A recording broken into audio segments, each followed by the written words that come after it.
नमस्कार. मी मिसेस नेहा राजेश हल्ल्या सांगलीमध्ये गेली 20 वर्ष इलेक्ट्रॉनिक्स या विषयाचे क्लासेस घेते.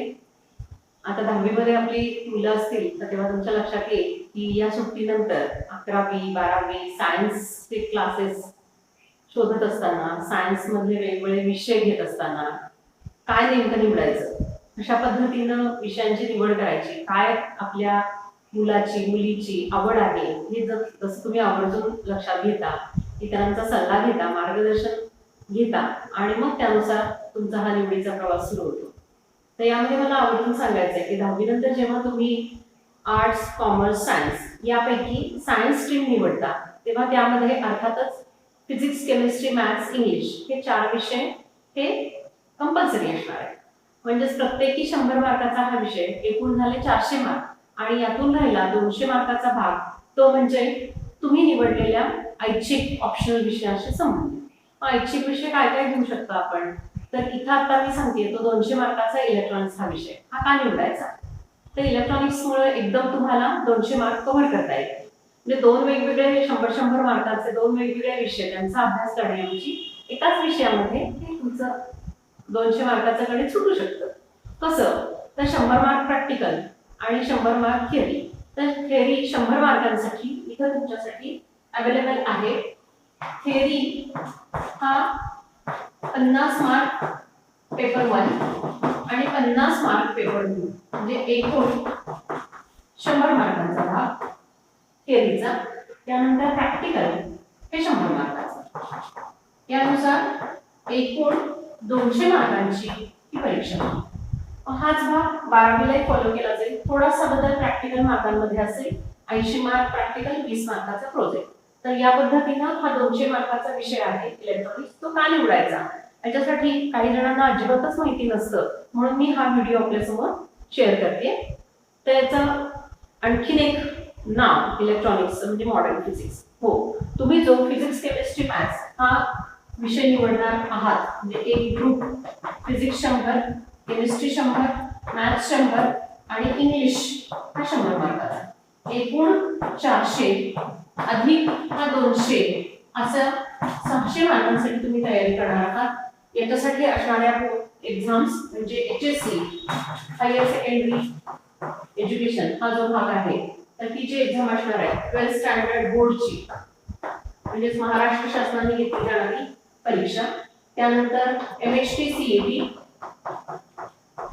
आणि यानंतर असणार आहे एकतर JEE. यामध्ये 2 भाग येतात, एक JEE मेन्स, इथून सिलेक्शन झाल्यावर मग पुढचा टप्पा म्हणजेच ऍडव्हान्स.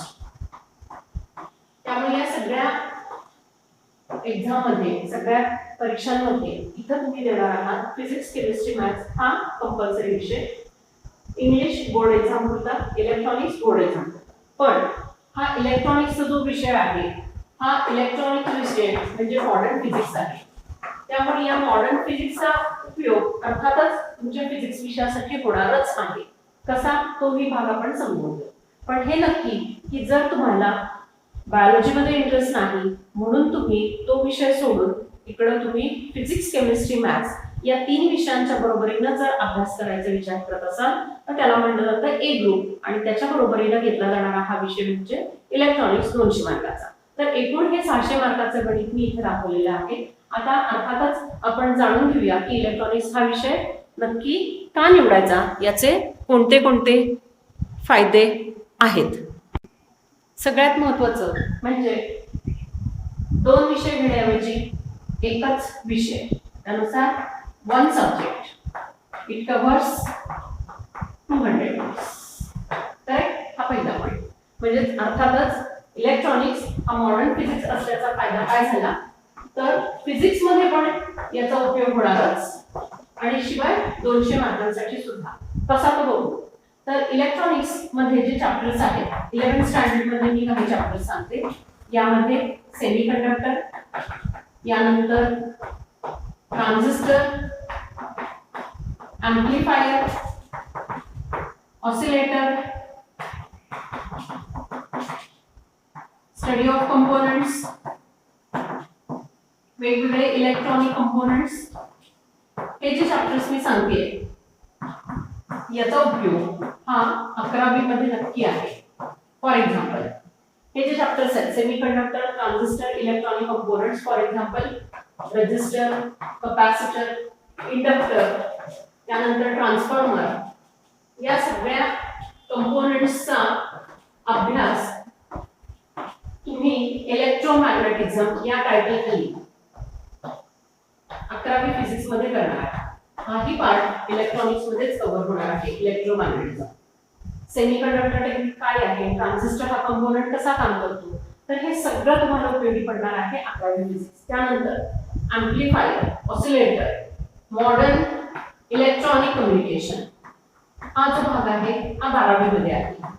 कम्युनिकेशन म्हणजे तुम्ही मोबाईल वापरता, टेलिव्हिजन, टीव्ही सेट, रेडिओ, त्यानंतर रडार कम्युनिकेशन, फॅक्स, हे सगळे कसे काम करतात हा जो भाग आहे हा इलेक्ट्रॉनिक्स मध्ये शिकता. अर्थातच तो तुम्ही फिजिक्स मध्ये वापरू शकता, तिथेही तो अभ्यास तुम्हाला उपयोगी पडतो. यानंतर लॉजिक गेट्स, असे बरेच चॅप्टर्स आहेत की ज्याचा उपयोग तुम्हाला इनडायरेक्टली फिजिक्स मध्ये होणार आहे. फिजिक्स म्हणलं की बहुतेक विद्यार्थी कालांतराने लक्षात येतं की फिजिक्स थोडं अवघड जाते असं बोललं जातं. मग तोच विषय सोपा करून घ्या, इलेक्ट्रॉनिक्सची मदत घ्या. त्यामुळे हा पहिला मुद्दा, दोन वेगवेगळे विषय 100 मार्कांचे घेण्याऐवजी इलेक्ट्रॉनिक्स घेणं कधीही फायद्याचं. दुसरा, फिजिक्स मध्येच याचा उपयोग होणार आहे. त्यामुळे अर्थातच फिजिक्सशी रिलेटेड ज्या काही एक्झाम्स असतील, बोर्ड एक्झाम असेल, सीईटी एक्झाम असेल, जेई असेल, त्या ठिकाणी तुम्ही या सगळ्या कन्सेप्टचा उपयोग खूप आत्मविश्वासाने करू शकता. हे मी नक्की तुम्हाला माझ्या इतक्या वर्षांच्या अनुभवानंतर आणि माझ्या विद्यार्थ्यांच्या एकूण केलेल्या प्रगतीवरून मला हे नक्की सांगता येतं. त्यामुळं पुढचा मुद्दा जो आपला आहे तो आपण लक्षात घेऊ की हा विषय आपण निवडतोय तर तेव्हा त्याचं कोचिंग अवेलेबल आहे का.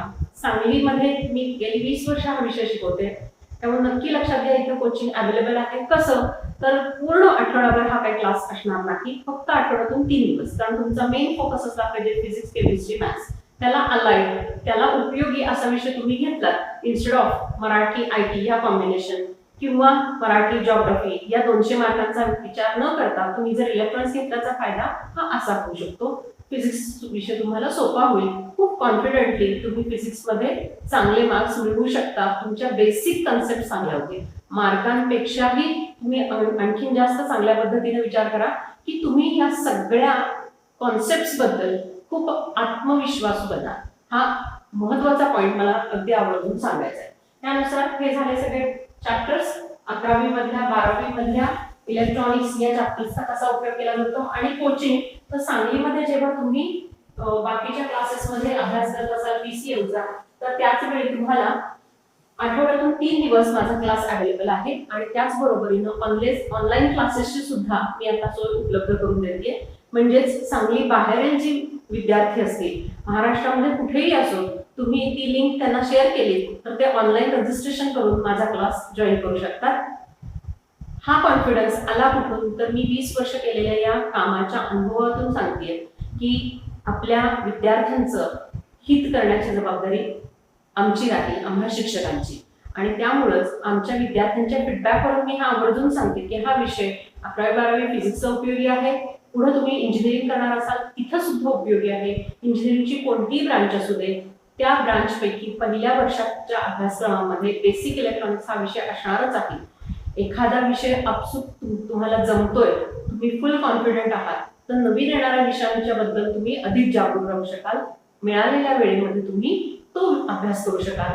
हा विषय तुम्हाला खूप चांगल्या पद्धतीनं ती वेळ, ती संधी उपलब्ध करून देईल. आणखीन एक सांगायचं म्हणजे की इथं कोचिंग अवेलेबल आहे, तर त्याच बरोबरीनं फक्त शिकवणं नाही तर नोट्सही दिल्या जातात. तर त्या माझ्या प्रिंटेड नोट्सचा उपयोग आत्ताच्या स्टेजमध्ये 11वी शिवाय पुढच्या ग्रॅज्युएशन मध्ये सुद्धा तुम्ही करू शकता. हे मला अगदी नक्की माहिती आहे, कारण माझे विद्यार्थी या नोट्स अजूनही वापरत असतात. इंजिनिअरिंग कम्प्लीट झाल्यावर जेव्हा ते पुढं IIT मध्ये शिकत आहेत तर तेव्हा सुद्धा ते सांगतात की हा सोप्या भाषेतला तयार केलेला नोट्सचा भाग मॅडम अजूनही आमच्याकडे आहे आणि आम्हाला पटपट ते समजून घेता येतं. रिवाइज करायचं असेल तर आम्ही या नोट्स वापरतो. बघा, तुम्हीच लक्षात घ्या की इकडं तिकडं जाऊन वेगवेगळे काही पुस्तकं शोधायची तुम्हाला गरज नाही. तुमचा तो त्रास मी इथं वाचवलेला आहे. अत्यंत सोप्या भाषेमध्ये डायग्रॅम, त्याचं स्पष्टीकरण, हे सगळं. याच्या बरोबरीनेच पुढचा पॉईंट सांगते की तुम्हाला आन्सर रायटिंग स्किल कसं असलं पाहिजे हे पण मी इथंच शिकवून देते. म्हणजे त्याचा अर्थ काय झाला की डायग्राम काढायची आणि त्यानंतर ती एक्सप्लेन करायची, मग ती मार्कांची सिस्टीम कशी आहे हे मी तुम्हाला सांगून देते. त्यामुळं हा स्कोरिंग विषय बनून जातो. खरं आहे. तर स्कोरिंग सब्जेक्ट याचा अर्थ हा 200 पैकी 200 मार्क मिळवून देणारा विषय आहे. माझ्या बऱ्याच विद्यार्थ्यांनी 200 पैकी 200 मार्क्स मिळवलेले आहेत आणि याचा मला आनंद आहे, अभिमान तर आहेच. पण हाही आनंद तुमच्या मुलांना मिळवून द्या. कॉन्फिडेंट होण्यासाठी आणखीन एक प्रेस्टिजियस स्कॉलरशिप बोर्ड एक्झामच्या मार्कांवर मिळवण्यासाठी हा विषय खूप मदत करेल. बघा, फिजिक्स तर सोपा झाला, स्कोरिंग विषय आणि काय तर आनंद आणि अभिमान कुठं असणार आहे, आज चांगले मिळणार. बोर्ड एक्झाम मध्ये जिल्ह्यामध्ये पहिल्या 3 नंबरात जर विद्यार्थी या 3 रँक पैकी कोणत्याही एका रँक मध्ये येत असेल तर रिलायन्स ट्रस्ट म्हणजे धीरूभाई अंबानी ट्रस्ट तर्फे इंजिनिअरिंग करणार असाल तर दरवर्षी 27,750 रुपये इतकी स्कॉलरशिप या विद्यार्थ्याला मिळते. बघा, आमच्या विद्यार्थ्यांनी हा बहुमान ऑलरेडी पटकावलेला आहे. बहुतेक दरवर्षी एका विद्यार्थ्याला ही स्कॉलरशिप मिळवता आलेली आहे, याचा मला खूप आनंद आहे. आणि तेव्हा या विद्यार्थ्यांना बाकीचे विद्यार्थी कौतुकानं बघतात आणि त्यांना म्हणतात, अरे हा तर अजूनही शिकत असतानाच अर्निंग मेंबर झाला.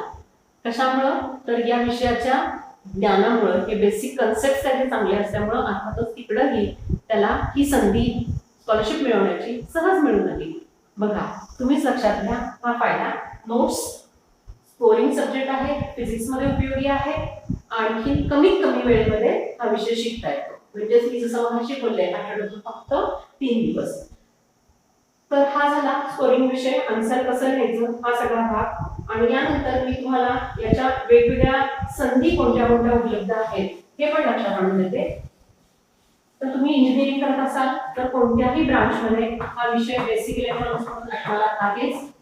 शिवाय जर तुम्ही electrical, mechanical, electronics, industrial electronics, IT, computer science, information technology, IT, computer science अशा ब्रांचेस मध्ये इलेक्ट्रॉनिक्सचा तुम्हाला सतत वापर हा असणारच आहे.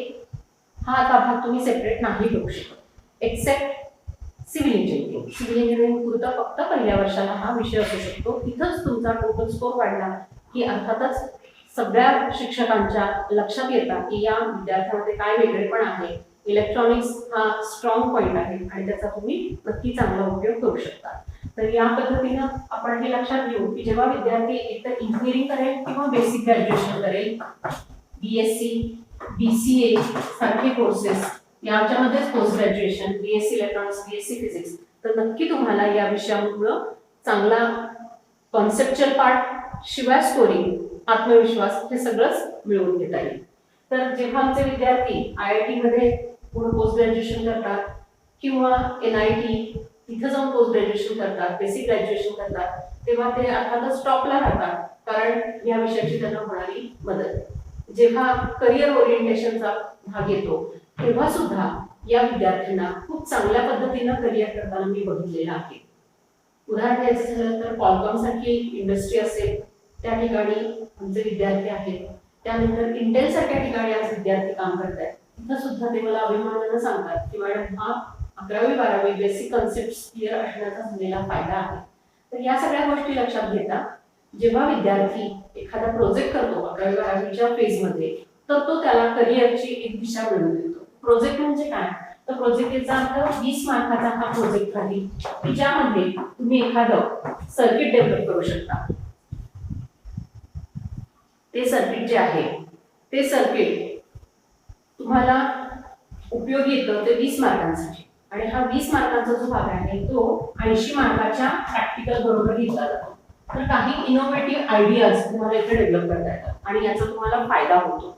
हा फायदा कसा तर एखादी थीम तुमच्या लक्षात असेल आणि ती कशी इम्प्लिमेंट करायची यासाठी अशा पद्धतीनं हे इलेक्ट्रॉनिक सर्किट्स हे डेव्हलप केले जातात. तर हा आहे लायफाय एम्प्लिफायर म्हणजे लाईट फिडिलिटी, लाईट एम्प्लिफिकेशन असं या सर्किटचं नाव आहे. हा 12वी मध्ये केलेल्या इलेक्ट्रॉनिक्सच्या प्रोजेक्टचा भाग आहे.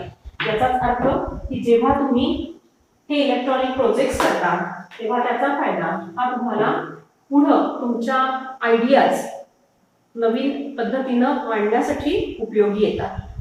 तर या पद्धतीनं तुम्ही हा प्रोजेक्ट करत गेला तर मुलांची imagination power, logical thinking, implementation या सगळ्याचा भाग ते नक्की एकतर 11th-12th इलेक्ट्रॉनिक्स शिवाय इंजिनिअरिंग इनोव्हेटिव्ह आयडियाज मध्ये वापरू शकतात. जेव्हा एखादी कॉम्पिटिटिव्ह एक्झाम असेल किंवा एखादी प्रॅक्टिकल प्रोजेक्ट कॉम्पिटिशन असेल, असे विद्यार्थी नेहमीच सक्सेसफुल होताना मी बघितलेला आहे. म्हणूनच 11वी-12वी मध्ये 200 मार्काचा हा इलेक्ट्रॉनिक्स विषय निवडला तर अर्थातच याचा फायदा फिजिक्स आणि एकूणच तुमच्या विद्यार्थ्यांना या ज्ञान मिळवण्याच्या मार्गामध्ये जेव्हा अजूनही तो विद्यार्थी आहे तेव्हा हा इलेक्ट्रॉनिक्स विषय घेऊन किती जास्तीत जास्त फिजिक्सला उपयोगी पडेल अशा पद्धतीनं सुद्धा अभ्यास करून नवीन टेक्निक समजून घ्यावं. आणि तुम्ही आता जाणून घेताच आहात की इंटरनेट फॅसिलिटी, मोबाईल कम्युनिकेशन हा सगळा भाग म्हणजे डिजिटल लर्निंग, ई लर्निंग मध्ये किती महत्वाचा आहे. कम्युनिकेशन, वेदर फोरकास्टिंग, सॅटेलाइट, कितीतरी मुलांना या नवीन टेक्नॉलॉजीच्या दिशा खुल्या होतात. आणि म्हणूनच हा विषय घेऊन मुलांनी जास्तीत जास्त नवीन कन्सेप्ट शिकाव्यात आणि पुढे करिअर घडवावं, जी अर्थातच पालकांची असणारी एक खूप चांगली इच्छा असते की आपल्या मुलांनी, आपल्या पाल्यांनी ते खूप चांगल्या पद्धतीनं आत्मसात करावं. म्हणूनच या सगळ्यांना मदत करण्यासाठी मी अवेलेबल आहे. माझा फोन नंबर आहे 9405285991. आपण व्हॉट्सअप करू शकता. काही डाऊट्स असतील तर तिथं तुम्हाला ते डाऊट्स क्लिअर करून दिले जातील. आणि माझ्या YouTube व्हिडिओचा नक्की उपयोग करून घ्या. ऑनलाईन रजिस्ट्रेशनची फॅसिलिटी ही पुन्हा तुम्हाला नव्याने सांगितली जाईल. तिथेही तुम्हाला चांगली बाहेरच्या विद्यार्थ्यांकरता या सगळ्याचा उपयोग करून घेता येईल. तर जरूर 11वी-12वी मध्ये इलेक्ट्रॉनिक्स या विषयाच्या नवीन टेक्निक जाणून घेण्याच्या संधीचा आपण उपयोग करावा असं मी तुम्हाला विनंती करते. धन्यवाद.